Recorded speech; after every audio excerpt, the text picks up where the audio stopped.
What a weekend in Hattiesburg for Ole Miss. An absolutely dominating performance on the mound and really at every facet of the game for the Rebels over the course of Saturday and Sunday in Hattiesburg. What'd you guys think? I mean, that is exactly the story, right? It's total domination. 15-0 combined score. Ole Miss only using 4 pitchers. Southern Miss having 7 hits combined in their home Super Regional. And add another game on top of it. Ole Miss played 3 games in Hattiesburg this year. 9, 18, 27 innings, right? If my math checks out. 1 run scored by Southern Miss. 12 hits in those 27 innings at home against Ole Miss. But back to the Super Regional, Dylan DeLucia was great. Hunter Elliott was absolutely unbelievably dominant. And I wondered aloud on Saturday night, will the freshman be ready for a moment like this? Now, the atmosphere is not going to intimidate him. He's given up a home run in Fayetteville. He was not going to be intimidated by the environment, but is a guy with his age and experience level ready for the send your team to Omaha moment. And, buddy, was he ever ready for the send your team to Omaha moment? That was the story this weekend and in the regional play and really their turnaround. Bats came alive, but those 2 guys paired with a couple of bullpen arms have been flat out dominant, and they owned Southern Miss this weekend. What'd you think, Hey-Dad?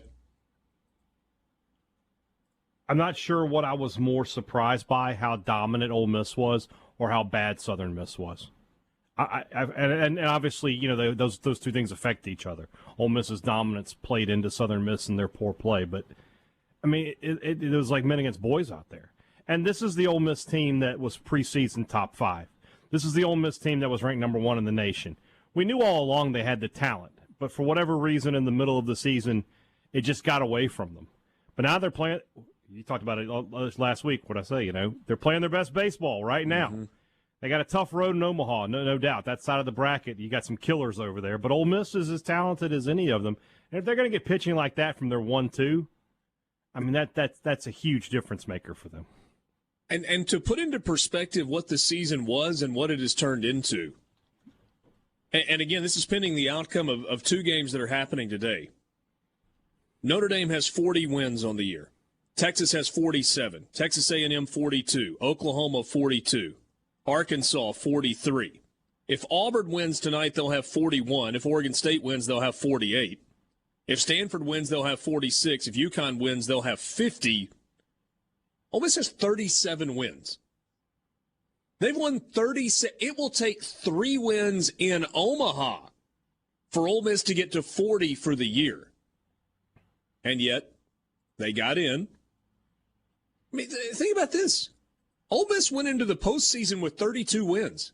They were 32-22 after the SEC tournament. First Ole Miss team to ever start the postseason 5-0. First time that Ole Miss in Super Regional play has ever won a series in 2 games. It's only the 2nd Super Regional win. It's only the second time out of 8 Super Regionals where it only lasted 2 games.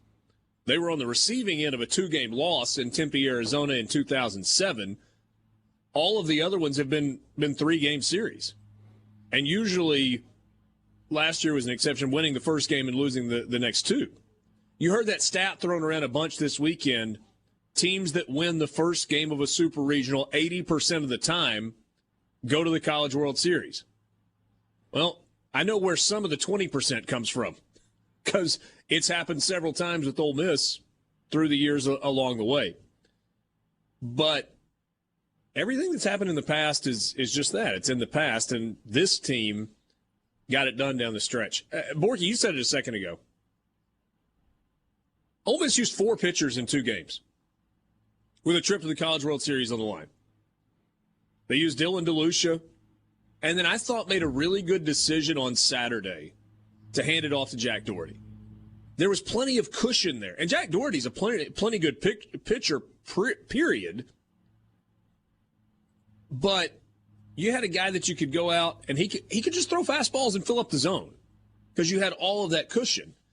And then yesterday, 7 1/3 from Hunter Elliott, And his pitching line was just remarkable.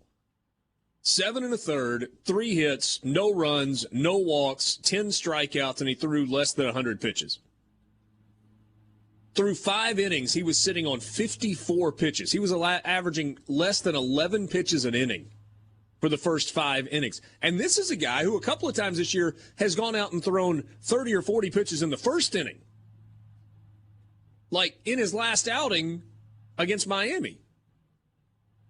Remember? Yeah, and Ben McDonald pointed out on the broadcast that if Hunter Elliott had a weakness, it was giving up too many free bases, not getting out of the gate well. And again, that was not an issue for him yesterday. Only went to three ball counts yesterday. I asked Hunter about that in the post-game press conference. I said, you've had times this year where you've had a lot of traffic on the bases early. What was different today? And he said, well, I knew I needed to stay out of 3 ball counts. The reason I've had a lot of traffic on the bases is because I've walked a bunch of people and hit a bunch of people. He's like, I had to be better than that. Some of Hunter Elliott's comments leading up to this were good ones, right? And there were people that looked at it like, oh, he's kind of taking a shot. He wasn't taking a shot. He was answering honestly when people were asking him about the stage of, pitching possibly with a trip to the College World Series on the line. And he said, well, I pitched in Fayetteville and gave up a game-tying home run and had a meeting on the mound with him calling the Hogs. I pitched in Baton Rouge. And then he made a reference to pitching at Kentucky. And now the environment was nothing like it was in Kentucky, but the comparison he was making was the fans kind of being right there on top of you, down close to the field. Really good crowds for 2 days in Hattiesburg. But crowds that never had a chance to get into the game because nothing positive ever happened offensively for Southern Miss.